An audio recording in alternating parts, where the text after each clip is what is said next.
Hello, Miami. This is 305 Sports Now, your home podcast and channel for all things Miami sports related. I am Will, and once again joining the show, the lead producer of the Hawkman and Crowder Show on WQAM, the lead producer in Heat pregame, all right, and the lead producer in Dolphins pregame, and the host, let's not forget, the host of the very popular Porpoise Pod with Mr. Brandon Tolman, Mr. Alejandro Solana. What is up, dude? I gotta correct you real quick because Oh, I'm not the producer for the Heat broadcast. I'm the host, the pregame, halftime, that's and right. postgame That's host right. for Yeah, the you're right Miami about Heat. that. So when you're producing so many things, right? You're Yeah. behind the scenes guy. When you finally get that first shot to be a studio host for QAM, yeah, I got to give myself a little bit of credit. That's So right. I gotta correct you right there. Thank you. But you know what? That's fine because you wear like 50,000 hats at that station. In particular, it's hard for me to keep up with all your hats. All right. Understood. But yes, it's right. You are the host of Heat Pregame. That's right. And you're the producer for the Miami Dolphins. Like I said, you are Yeah. you are one busy dude, and you also host your own podcast as well. Well, we're basically here as we spoke about before the show started. By the way, thank you once again for doing this. I know you literally just got off doing Hawkman and Crowder and recording with Mark Hawkman, all right, as well. So thank you once again for coming on. Um, but the Dolphin season, we're here to talk about the Dolphin season. Dolphin season has been, I would say, very streaky. Let's say, in like we say in Spanish, quite a novela at times in terms of our fandom. So you being, pretty much in the trenches with the Finns and so on in media, what was your perspective on it? The season as a whole, or more so like the last couple weeks. I would say the season as a whole. Yeah, I mean, I think the season as a whole, it didn't.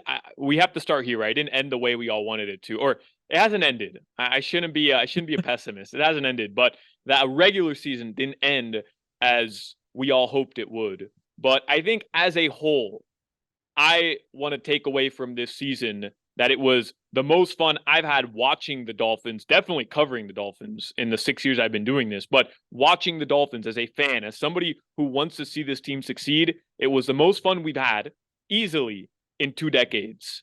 And I think the team overall played better than it has in a long time. I mean, we could have the discussion. I'm sure some people might have some other teams that they felt were better, but in my opinion, this is the best team I've ever watched as a Miami Dolphins fan. I'm 28 years old, so I don't remember the Marino years. And we were talking with OJ McDuffie today. The last time the Dolphins won a playoff game was in 2000. I mean, I was 5 years old, so I don't really remember those seasons as much as I wish I could have, right? And everything before that. So to me, overall, you clearly got better from an offensive standpoint, clearly. And I think there's a lot to build on. Are you, you know, bridging the gap between you and the Buffalo Bills? Maybe not. Are you where you want to be? No. But anybody who looks at this season and at least doesn't feel a semblance of hope watching McDaniel in this offense, and for the most part, a young team get to 8-3, and ultimately avoid the total collapse and get into the playoffs.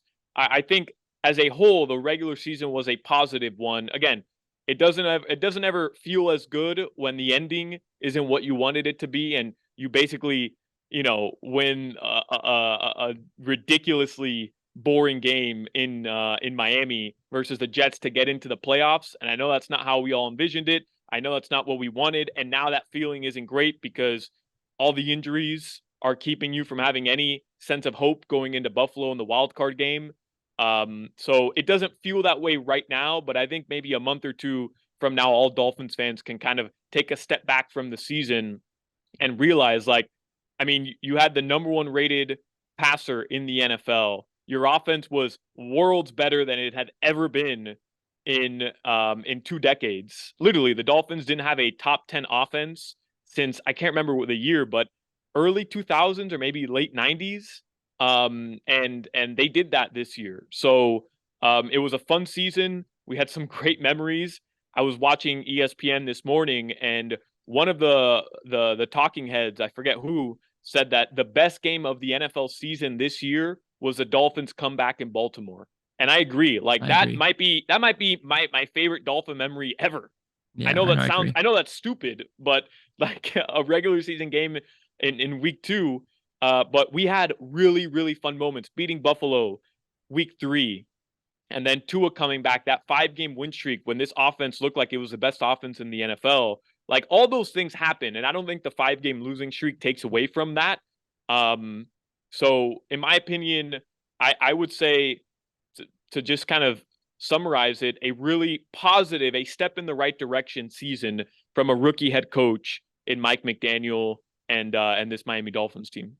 Yeah, well, you're right to feel that way because at your age, you really haven't seen really good Dolphin football. I'm a little bit younger than you. I was 20 when the last time the Dolphins won a playoff game. But I mean, like I remember the Marino years. I remember the Spike game, as well. I remember when Marino and Jim Kelly and Ken O'Brien would light up, the scoreboard, in a time period where defenses and the running games pretty much dominated the NFL. So no, this is pretty much and this is pretty much the most efficient offense I've seen in a long time. Tua it just showed how good and talented Tua is when he's healthy. He in my opinion, stopped all doubt because I remember last year people were so, Tua's not the guy. It was significantly obvious that when Tua was not helming the offense, there's a major drop off. No disrespect to Teddy Bridgewater, but he did not have the command of the offense like Tua Tagovailoa did. And all the people that wanted Skylar Thompson to start, I'm really sorry. It's a major drop off. We couldn't even get in the end zone against the Jets at home. So Tua is, when he's healthy, he could be the franchise quarterback. He could be the guy. I mean, the guy in 400 attempts, 259 completions, 25 touchdowns, averaging almost a first down per throw. I mean, 9 yards per throw. Was Tua. And like you said, when we first started working together, Tyreek Hill and Jalen Waddle are having record-breaking years. Tyreek Hill gets 2,000 yards if Tua is the quarterback, So, I mean, the streak was bad. Mike McDaniel dealt with a lot of injuries.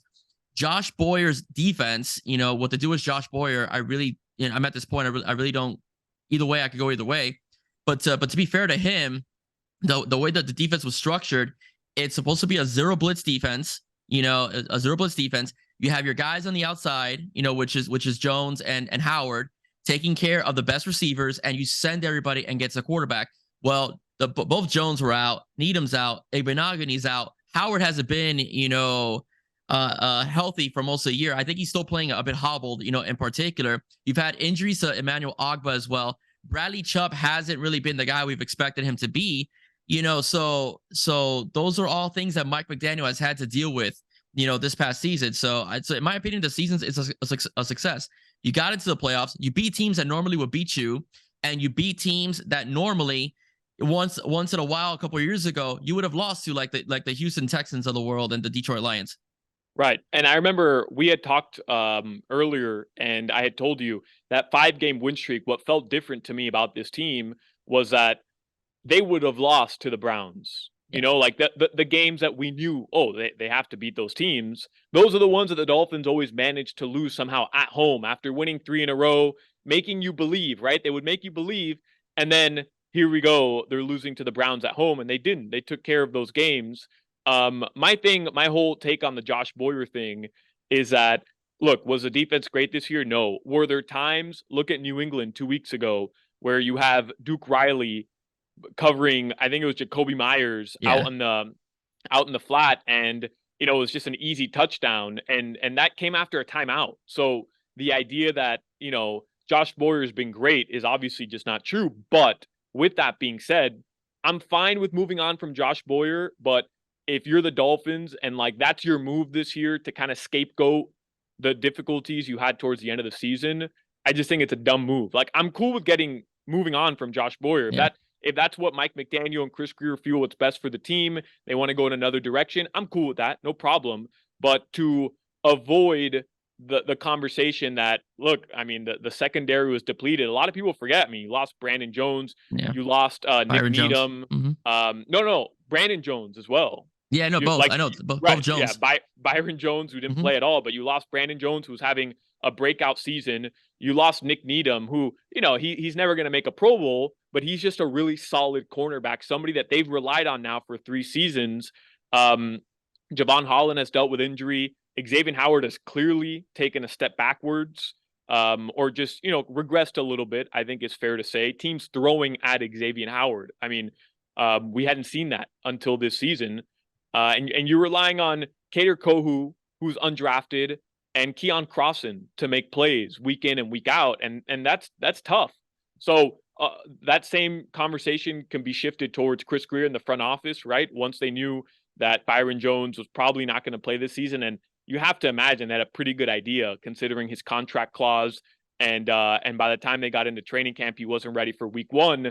Should they have made a move to bolster up that secondary? Probably, right? So I think a lot of factors go into play. It's not as easy as just saying Josh Boyer sucks. I don't know if that's true. I'm not saying keep Josh Boyer. I'm not caping up for him, but It's a lot deeper than just blaming the 5 losses towards the end of the season and saying, well, we got rid of Josh Boyer, so that won't happen again. I mean, really, it was the offense and their shortcomings in that 5-game losing streak that led to those losses. The defense arguably played much better the second half of the season, especially the last 7 games of the year as well. Yeah, the thing with the defense is Jekyll and Hyde. All right, you're at home. At home, they were averaging about 15 points per game. You're on the road, they were giving up to 30 points a game. Numerically speaking, the Dolphins are mostly middle of the pack.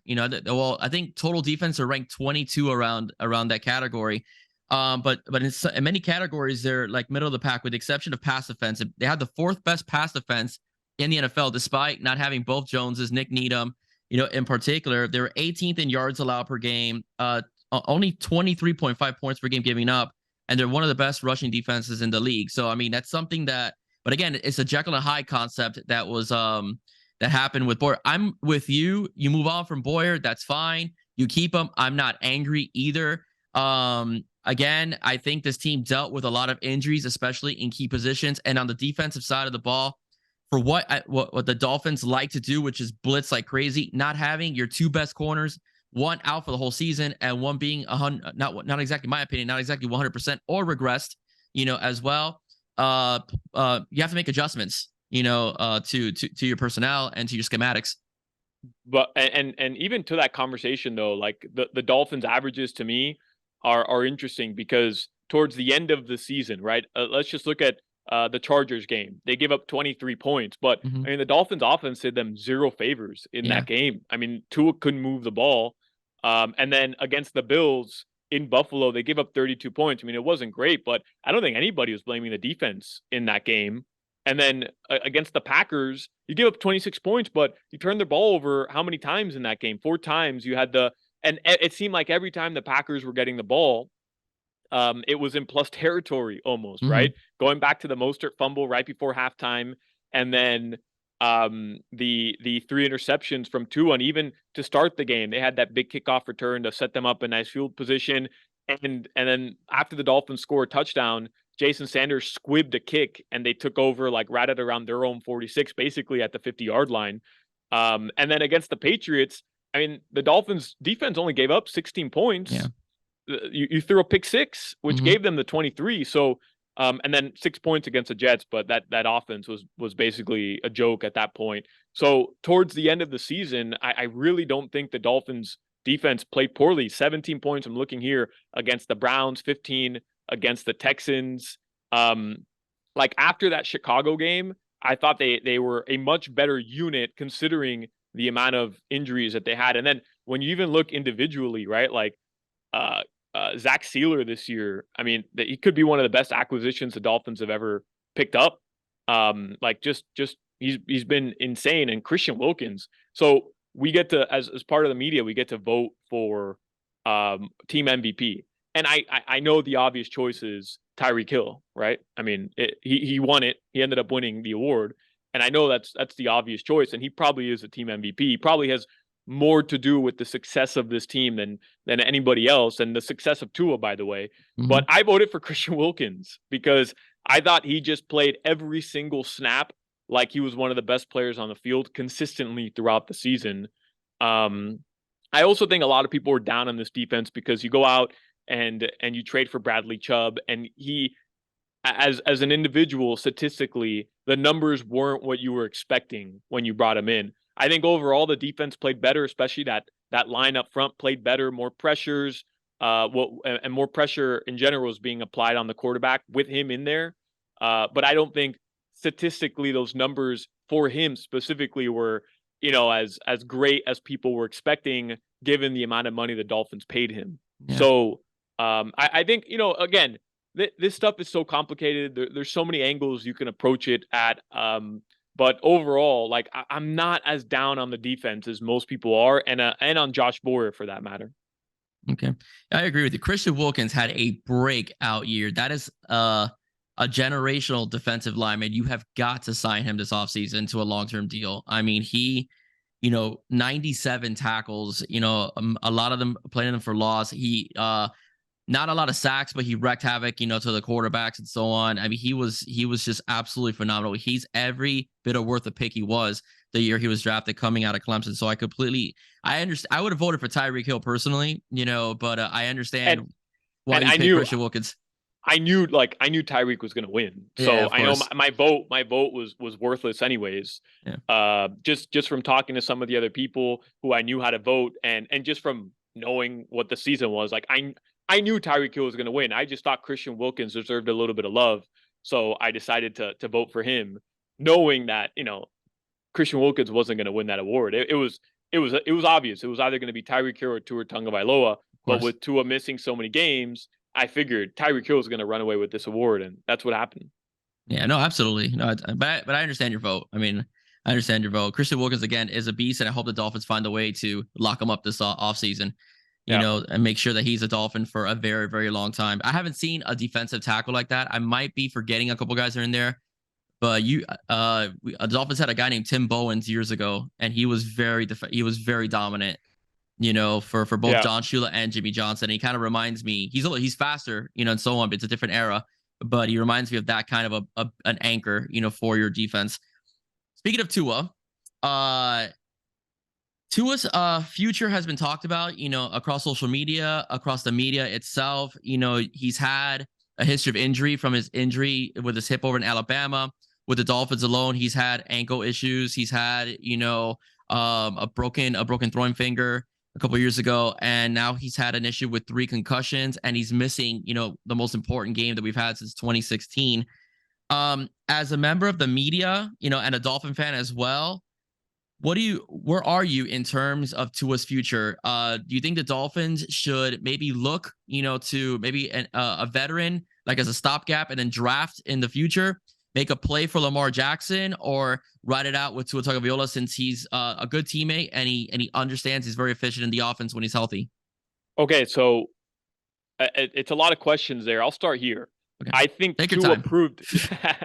Yeah, I mean, we only have a full off season, right, to discuss this. So, I think Tua proved this year that when healthy, with weapons like the ones he has right now on this team, and with a improved offensive line, I think he proved that he can be a franchise quarterback. I'll start there.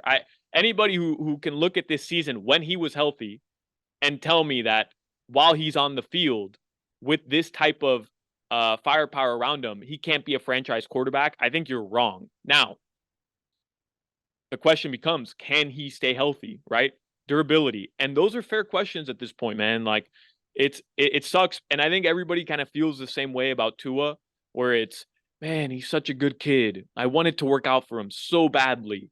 But bottom line, if you can't stay healthy, and if concussions are going to continue to keep you from the field, then, I think the Dolphins have a decision to make. And I think that's how this front office is approaching it as well, while understanding and while taking into account that they loved what they saw from Tua, and the Dolphins had their best season maybe in 2 decades with Tua at the helm, right? And most of their wins came because of his production and what he was able to do and find receivers and make plays happen. You can't have a guy who's going to miss 6 to 7 games a season consistently. And you mentioned all the other injuries. Forget the Alabama one. I'm just talking about from his time as a Miami Dolphin. Yeah. He's missed games all 3 years because of injury, all 3 years. And the concussion thing, I'm not a doctor. I'm not smart enough to understand, all the intricacies that come with concussions long term, but it's pretty obvious that that's something he has to be concerned about going into his later stages of life, right? So I think he's weighing those options as well. And I think the Dolphins are also going into this offseason. My gut is telling me the Dolphins will keep Tua next season. They won't extend him this offseason. And they'll try to ride him out next year. That's if he wants to come back, by the way. I think he will, but I don't know for sure. I don't know Tua. Who knows? Maybe Tua has already decided like he's going to hang it up, but I don't think so. I don't think that's the case. I think he's a football player. He's worked his whole life to come back, and think about how close he was to signing a ridiculous deal, right? Think like if he doesn't fall in that just weird sequence against the Packers. It really wasn't a weird sequence. It was a normal tackle from behind. Like if he doesn't fall there and he doesn't re-injure his head, we may be talking about a Dolphins team in the 6 or 5 seed in the wild card going to play Jacksonville or going to play Cincinnati, and Tua had remained healthy. Like we'd be talking about a very different conversation right now going into the playoffs, and we probably would have all come to the agreement that Tua was going to get a ridiculous amount of money this offseason. And because of that second concussion this year, that's not going to be the case. So he just lost a lot of money. And as far as Lamar Jackson goes, I don't think it works out, but do I think the Dolphins make the call? Are they interested? Yes.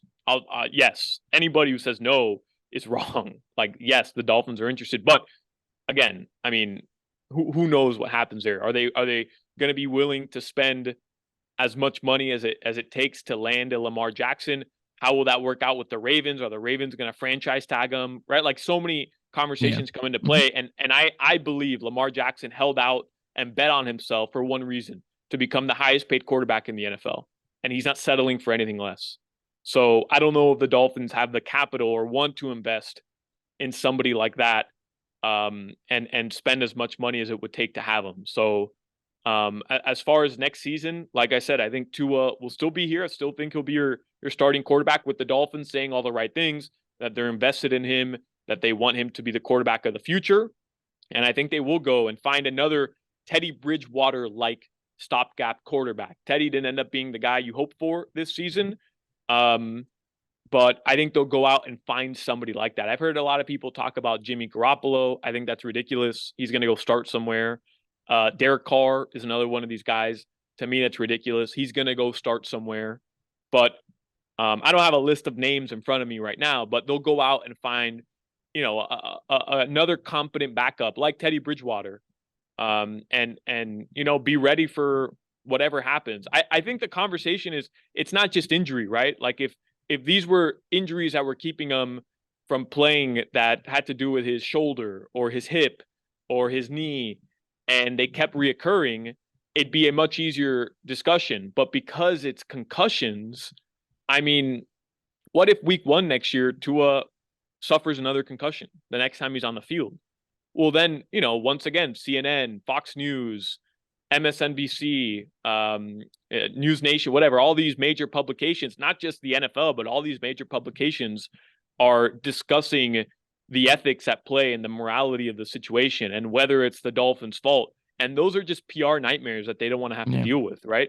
And bottom line, like, it's just an organization that likes this young kid and believes he can be the future, and is trying to give him that opportunity. And I think Tua's in the same boat. He's just a guy that loves football and wants to play football and will do whatever he has to do to play football. But at what point do the Dolphins say, it's just not working out with somebody who can't stay on the field? So it's interesting, man. Like, I hate that this is what it's come to, because I genuinely like Tua. Like, he is a good dude, and it sucks that this continues to happen to him. But I also understand why people want to have the conversation of, can he be the quarterback of the future if he can't stay on the field? I mean, those are just the facts. Like, he hasn't been able to at this point, and durability is 100% the only reason, in my mind, why you would consider it. Yeah, no, I agree with you. I'm just saying, like, I just still want them, like, whatever the front office decides. I mean, we don't know, because, like I said, we're not Chris Greer, we're not Stephen Ross. I know Stephen Ross wants to win now, so I don't Right. know what his mindset might be in regards to, the fact that Tua missed, about 5 or 6 games this season, because of his head injury. Again, you have to also think about his future. Yeah, I'm not going to retire the guy. I'm obviously not, but I mean his future as well, and what the league wants to do in terms of concussions and whatnot for the future. I just think that the Dolphins cannot make the same mistake that they made with Chad Pennington in 2008. Where Chad Pennington, was a solid quarterback, injury prone. They brought him in as a starter. They went to the playoffs, and they never really drafted a solid replacement for him. All right. Yeah. Yeah, I know they brought in Chad Henne, and so on, but come on, Chad Henne was never going to be a starter, like to the caliber of like, for example, when the Packers had Favre, they brought in Rodgers. We knew Rodgers was going to start. Alex Smith, Pat Holmes. We knew he was going to start. But I mean you're talking to a Chad Henne stan over here, but I think the Dolphins thought that Chad Henne could be a starter. I mean I don't know how you felt. Maybe you had it on the money, right? But I think a lot of people. Sorry, go. No, I was just gonna say I think a lot of people felt like Chad Henne had the build and he had the arm strength and he was going to be able to develop behind a Pennington into a starting quarterback. I don't know if anybody thought he'd be Rodgers or Manning, but just a competent starting quarterback. And to his credit, I mean, dude won a Super Bowl as a backup, and he's still in the league all these years later. What's it been, 15 years now? So, I'm with you, by the way. Like, I think the Dolphins have to consider that, right? If they're going to keep Tua, and maybe this year or the following year, and continue to be under the microscope with the possible outcomes, which are just the reality that this team is facing now with him at the helm, that one hit could potentially sideline him for another 5 to 6 weeks. I mean, look, we're 3 weeks removed now, right, from that Packers game, and he's still not cleared. So that goes to show you the severity of this situation and how complex it is. It's deeper than football too, So I'm with you. I think the Dolphins will have to invest some way or another into a quarterback that can, be there if it can't be Tua. So, and I'm sure they will. The only bad part is the Dolphins don't have a first round draft pick this year, so that's not something they can even consider right now. Yeah, and it sucks because it's a very saturated first round class when it comes to quarterbacks. Right, there's a lot of good guys coming out. It's even for developmental projects and stuff like that. There's like CJ Stroud, Bryce Young. They're all coming out. I never knew you were a Chad Henne guy though. That's interesting. Really? The only jersey I ever owned, once I was able to purchase my own jersey, right? Once I was in like high school and I had a job, the only jersey I ever owned before I bought a number 1 Tua Tagovailoa jersey was a number 7 Chad Henne jersey, which I still own, by the way. I still own it. Yeah. Like growing up when I was a kid, I had an OJ McDuffie jersey. I had a Ronnie Brown jersey that my parents bought me, but just as a kid, that's what my parents bought me. But the jersey that I bought on my own, working freshman year of high school, was a number 7 Chad Henne jersey. I love that guy, and I was wrong. I thought he was a real deal, but clearly I was wrong. I knew he was a developmental project when they drafted him. I thought he was a stud out of Michigan. Don't get me wrong. That classic bowl game with Tim Tebow. When they dueled it out and the Gators ended up coming with a victory. I mean, but I had a feeling that he wasn't going to be like, a world beater, but I'm saying that if the Dolphins are going to go that route, they have to get somebody that is dynamic. That's pretty much what I'm saying, and not, basically you don't want another Tannehill where you're drafting a project. You want somebody that this guy's at least aesthetically speaking, physically, in terms of his competition in college football and so on, he's able to come in and start right away if the chips fall against Tua or whoever else they bring in. As a vet. I'm with you too. I think a huge part of this is Stephen Ross and the fact that he's 83 years old, right? I mean, I think that matters because Stephen Ross has put a lot of money into this organization, into this city, and into that stadium. And, he didn't do that as a charity. Like, he did it as a business investment. And the day he decides to sell a team, if he does, or whatever, right? Like, he'll be fine because he's a billionaire. But I think he's spent so much money and put so much into this organization that he wants to reap those rewards, and he wants to be credited for putting a Super Bowl team together, or a competing team together in Miami. And I think you're right. Like, I think he wants to win now. I think that's a huge factor in all of these conversations.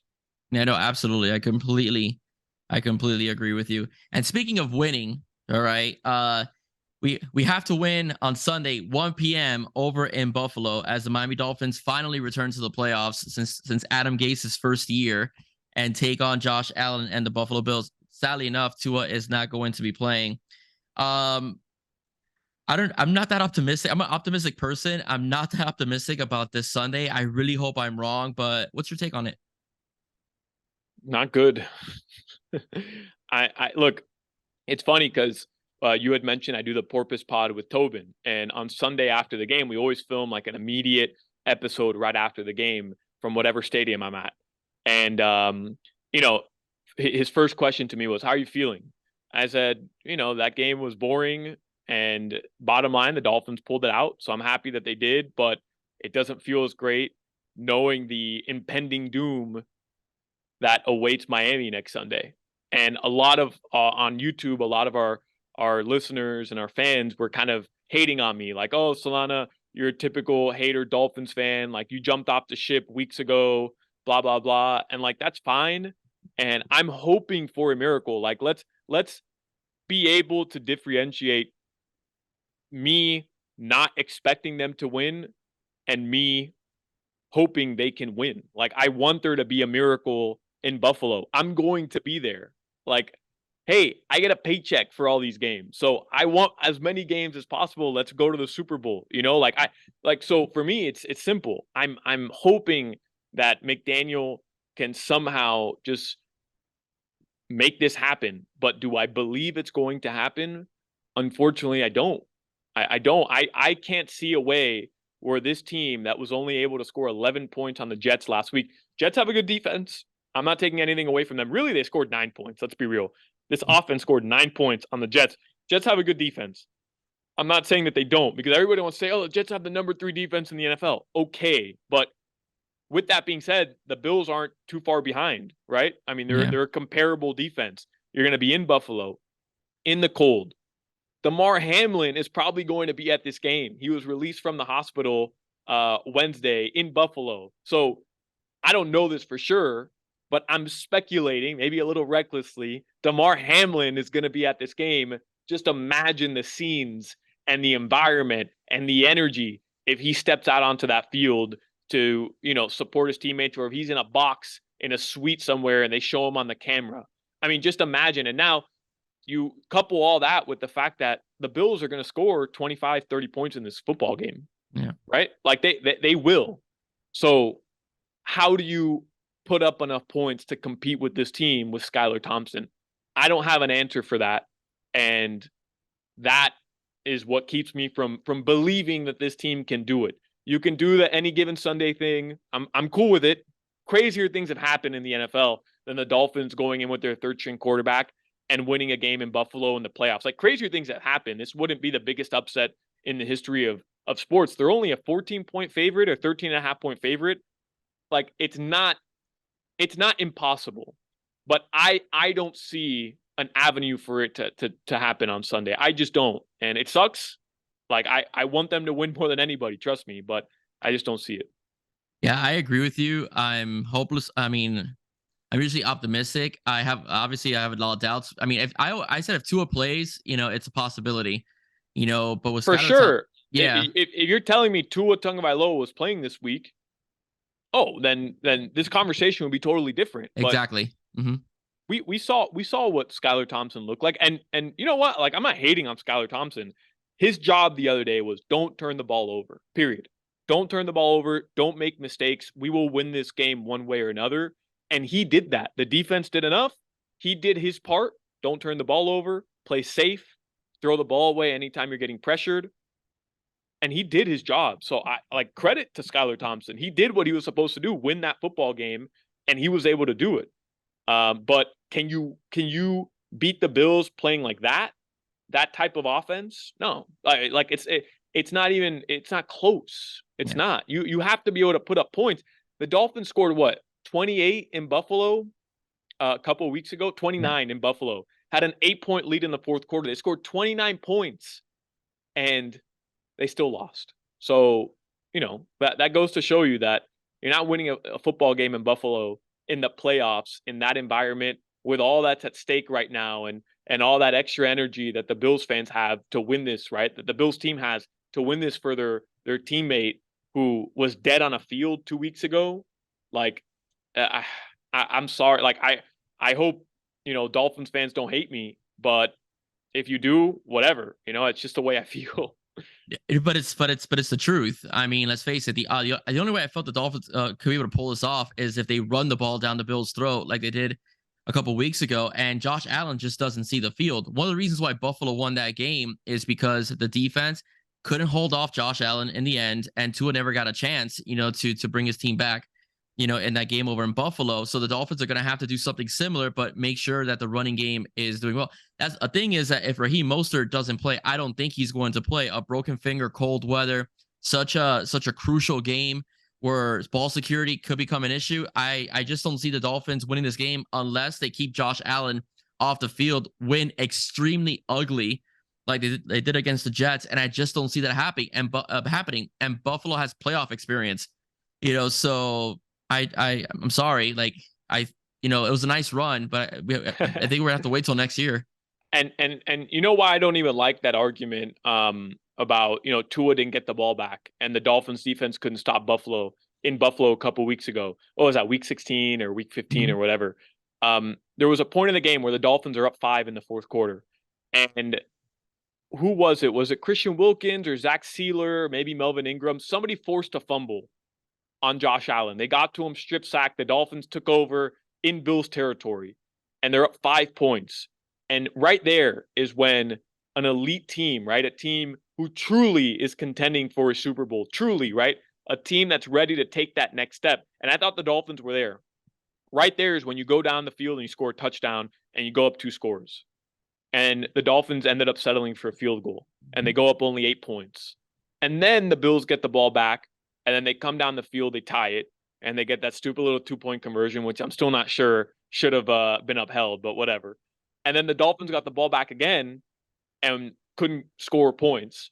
And then Buffalo got the ball and just drove it down the Dolphins' throat with a perfect drive, and the defense couldn't come up with a stop. But the Dolphins had their chances. They had the ball in Bills territory and could have gone and scored a touchdown and pushed it from a 5-point lead to a 5 + 7, 13-point lead, 12-point lead. I'm terrible at math. Like, they could have done that, and they didn't. So with that being said, I mean, you're looking at this situation now where the Dolphins are going to have to run the football like they did, but who knows about Raheem Mostert. Tron Armstead, we don't know. We're taping this on Wednesday night. We don't know if he's going to be healthy. Brandon Shell looked pretty injured. I don't know if he's going to be able to play. So you're talking about a depleted offensive line right now with the way it stands. Your running back room is shorthanded because Raheem Mostert may not play. So now you're relying on Jeff Wilson, who played really well in that game and has played well over the past couple weeks since the Dolphins brought him in. But then Savon Ahmed, who has barely gotten any run this season, right? Any burn this season. And then Skylar Thompson quarterbacking your football team, who only threw it to Tyreek Hill a couple times. Tyreek Hill and Jalen Waddle barely had any receptions or targets in that game. So unless Skylar Thompson is going to come out here, like, I'm thinking the only way the Dolphins win is if Skylar Thompson literally plays the game of his life. And I don't see that happening against the Bills defense in the playoffs. I don't see it happening. And the Dolphins defense hasn't been great at, forcing turnovers, right? They haven't been able to force turnovers this season. We know that's been a huge point of contention with their team. So if they don't force turnovers and the Dolphins offense isn't great, not just okay, but great, they have no chance. Like, it is the Bills, So it's just a reality, and it sucks. It doesn't take away anything from this season, in my opinion. The goal for me was to make the playoffs at the very beginning of the season. And if you would have told me you would have made the playoffs with all the injuries that have happened, with everything, this roller coaster ride with Tua, I would have said, wow, great. Good season. Congratulations, Mike McDaniel. I agree. I agree. But yeah, again, it's gonna be a tough climb. Absolutely with the weather. You're right, Damar Hamlin coming in, the team's gonna be motivated as well. The fan base is gonna be I loud. mean, think about that stadium if Oh Damar no, Hamlin is it's there. it's Yeah, it's gonna it'll be and raucous. great by the way. Like I think No, of course. as an NFL community, everybody who loves cheers on the NFL, and even people who don't, like that is going to be a special moment for everybody. Yeah. I mean, this guy lost his life literally Yeah. on the field and was revived by a great Mhm. medical team and survived. That's going to be a huge moment for everybody, but a Bills fan base that's obviously going to use that and just insert energy into that stadium because of it. And then the Bills team itself is going to use that as motivation because they're going to want to go out there and win it for their teammate. Yeah. Yeah, I agree. I agree. I mean, like, Damar Hamlin united a country, per se, with a Yeah. lot of all the disagreements that people have on social media. The one thing people agreed on was that they wanted this young man to get better and so Yeah. on. And, teams that normally don't like each other, putting up Buffalo Bill colors, across their stadium and so on. Actually, this is really funny. A Bills fan commented on one of my videos recently. He says, "I'm a Bills fan. I like the Dolphins, but I respect you guys. I think that you guys are up and coming." I go, "It's okay. I hate the Patriots and Jets more anyway." So I thought that was pretty hilarious. I don't know. I don't know who I hate more, but I think the Jets are number one always, Yeah, forever. definitely, Yeah. definitely. Yeah, Yeah. the Bills and Dolphins, especially the Kelly Marino years, there was a dislike, but there was a respect, that went between the teams. But Jets, Dolphins, mm, No. No. never, never, ever, Bleep ever. bleep the Jets. Yeah, I Bleep the agree. bleep the Knicks Yep. and bleep the Mets. Yeah. Oh, get out of here. These New York teams, they come down here and they think they've won something. Like, what if the Knicks won? What if the Mets won? And what if the Jets won? Yeah. Nothing. Three of the worst franchises in sports. Get out of my city. All right, I please get out of my city. I agree. And you guys, when you used to take more phone calls, from listeners, there was a New Yorker that always used to call, and I forgot who I forgot. I think he used to get on Joe Rose's nerves, in particular. He used to call all the time about, "Oh, we Knicks, we're gonna get LeBron James and we're gonna get Dwayne Wade, and you gonna have nothing." He would call all the time. So that was quite the experience. But I agree with you, man. I can't stand the Jets. I can't stand the Mets either. I definitely don't like the Knicks, and the Knicks suck. So it's kind of those Heat Yeah, rivalries are fun. So you these can people play each always other. you can always count on the Knicks and the Jets to poop themselves at some point in Yeah. the season. Oh, So yeah, absolutely, which is always fun too. That's always absolutely. a huge delight in my season when the Knicks and the Jets at some point, right? Even if things are trending upwards for them, they'll poop themselves at some point. I do agree with Robert Sala though. I do believe they were a legitimate 7-4 team. The main problem for the Jets was their offense, Oh, as well. once they figure out that quarterback situation, like Yeah. no, Robert Sala is a good coach, I Yeah, think, he is. and that's a team that if they can figure out their quarterback situation, watch out because that defense is no joke, and they've got a lot of young, really good young talent. Like they drafted really well, man. So yeah, like as much as I hate to admit it, the Jets they're up and coming, just like a lot of teams. They're maybe a great quarterback away. Yeah, no, I agree with you. Unfortunately, I agree with you. Unfortunately, I agree with you. Alejandro, thank you so much for joining us again at 305 Sports Now. I greatly Before appreciate it. Oh, go before you ahead. let me go, I have a question for you. Go ahead. Oh, go ahead. Go ahead. Who's your Super Bowl pick? Right here, I'm putting you on the spot. Oh, that is a tough one. Oh my gosh, man. Um, people are gonna kill me. In the AFC, I think Kansas City is going back. I think Mahomes, especially towards the end of the season, just balled out. Oh, you didn't have the balls to pick Buffalo, huh? No, I You didn't. didn't have it. You taught me. Honestly. I'm like, wait, no, Mahomes. That's a safe pick. That's a safe Yeah. pick. I think the NFC is up for grabs. I think you have a lot of new teams. Like the Philadelphia Eagles are a nice surprise. Minnesota's a nice surprise. No one's counting them. No one's counting them. As having a chance. If I have to pick in the AFC, I think the sleeper team might be the Vikings, but I think Philadelphia might might pull it off. I think it's just their year, and they have a lot of talent on offense. I'm just like every other casual NFL fan who does not believe in the Vikings. Like, prove it, prove it to me. I'm sorry. At 13-4, nice season, whatever. I think they're the biggest frauds. I think they have first round loss written all. I don't even know who they play. I forgot who they play. The Giants, right? They play the Giants. I believe so. I mean, I think that has first round loss written all over it. And if not, whether it's the Niners, whether it's the Eagles, whoever it is, easy work against the Viking. Maybe I hope I'm wrong, but I just can't. I have the Niners coming out of the NFC, and for no reason other than we saw them play, and I'm like, man, this team's good, bro. I get Brock Purdy, I get it. To tell you, the quarterback situation is what concerns me. I totally understand, but like they've just got so many weapons, and their defense is just stupid, just stupid. And I still think the Eagles are gonna fall on their faces. I don't know why, but just you want to talk about another city I don't have too much love for. The Sixers, the Phillies, and the Eagles hit the bricks. I got no love for you. You'll be Zero surprised. love for you. You know which fan base I can't stand? Chicago's. Really? I can't stand Chicago's fan base. When I went to when they played the Cubs, the Marlins, when they played the Cubs in the NLCS, the nastiest group I'd ever been around. They harassed us all the way to the parking lot. I'm talking about like, remember, in WWE when wrestlers come out and you got the fans, cheering the wrestlers on. That was the Cubs fans just heckling us all the way to the parking lot.